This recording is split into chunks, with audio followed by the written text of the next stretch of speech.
선거 패배 후 자유한국당과 국민의당에서 벌써 불협화음이 들려오고 있습니다. 자유한국당은 당권을 둘러싼 경쟁의 수면 위로 드러나는 모양새고요. 국민의당은 호남 패배라는 쓴잔의 책임을 돌리고 있습니다. 자, 자유한국당부터 살펴보겠습니다. 정우택 원내대표가 연일 홍준표 전 후보가 추진한 바른정당 탈당파의 독당 문제를 거부하는 발언을 했었죠. 물론 지금 회의를 통해서 결정이 됐지만 어제는 이 라디오 인터뷰에서 대놓고 홍 전 후보의 당권 도전은 없을 것으로 본다 이렇게 말했습니다. 제가 생각하기에는 당권 도전하지 않을 것으로 보고 있습니다. 예. 네, 저한테도 누차 이번에 제가 만약에 당선이 안 되면 심지어 저한테는 더 이상 정치를 하지 않을 거다 이렇게까지 얘기를 한 적도 있고요. 또 지금 막 대선에서 떨어졌는데 이것을 갖고 또 출마를 당권 도전하겠다는 것은 모양새가 좋지는 않은데 모르겠습니다. 그건 이제 본인의 문제입니다만은 지금 제 생각은 당권 도전하지 않을 것이다 이렇게 보고 있습니다. 홍준표 전 후보의 생각은 어떨까요? 자신의 페이스북에 이런 글을 남겼습니다. 당권에 눈이 멀어 자유한국당을 분열시키는 어떤 행동도 옳지 않다.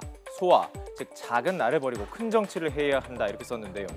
정우택 원내대표의 인터뷰 뒤에 나온 말이기 때문에 이를 겨냥한 것으로 보입니다. 그런데 나경원 의원이 홍준표 전 후보와 정우택 원내대표의 당권 경쟁의 도전장을 내미는 듯한 자세를 취하고 있습니다. 어제 JTBC에서 방송된 썰전과의 전화 인터뷰에서 홍준표 전 후보에 대해서 독단적이었다 이렇게 비판하면서 당권 도전 의사에 대한 질문을 받았을 때 결정 못했다 이렇게 즉답은 피했습니다. 답은 피했지만 나 의원의 당권 도전 기사 오늘 아침 쏟아졌죠. 자, 시선을 국민의당으로 옮겨보겠습니다. 국민의당은 어제 국회에서 연석회의와 최고위원회를 잇따라 열어서 대선 패배 이후 당 수습을 위해서 박지원 대표를 비롯한 지도부 총사퇴를 의결했는데요. 이 과정에서 고성도 오간 것으로 전해지고 있습니다.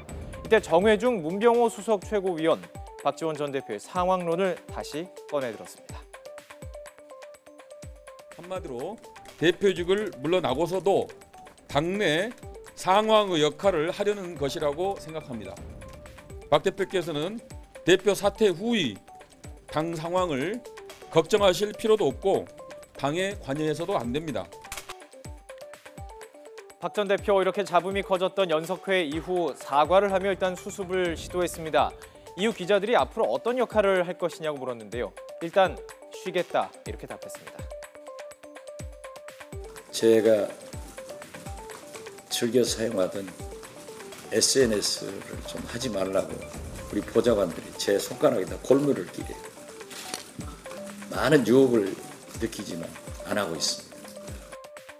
15개월간 쉬지 않고 달려다닙니다. 누구 말 맞다나 I need rest 라는 휴식이 좀 필요한 것 같습니다. 정의당을 제외한 야 3당의 정계 개편 시나리오가 계속 들려오고 있는 상황입니다. 특히 이 바른정당과 국민의당의 합당에 대한 다양한 설들이 퍼지고 있는데요. 어제 이용주 국민의당 의원이 YTN 라디오와의 인터뷰에서 밝힌 내용 들어보시죠. 바른정당 조호영 원내대표 있지 않습니까? 국민의당과 협력할 일이 있을 거다 이런 말을 지금 하고 계시는데 정책연대를 뛰어넘어서 합당까지도 가능하다 이렇게 봐도 되겠습니까? 어떻게 보십니까? 제가 보기로는 바른정당이 독자적으로 교섭단체를 유지할 수 있으면은 합당 이야기는 나오지 않을 거라고 봅니다. 단지 이제 바른정당이 이제 교섭단체를 유지하기 어려운 상태가 된다면은 그때는 당 차원에서 언제나 합당 논의도 있지 않을까라는 생각을 하고 있습니다. 국민의당과 바른정당의 합당에 대한 가능성을 열어둔 답변이다 이렇게 해석할 수 있는데요. 정치는 살아있는 생물이라고 했죠. 선거 패배 후 전해지는 야당발 정계 개편의 약한 신호가 커질 수 있을지 관심입니다.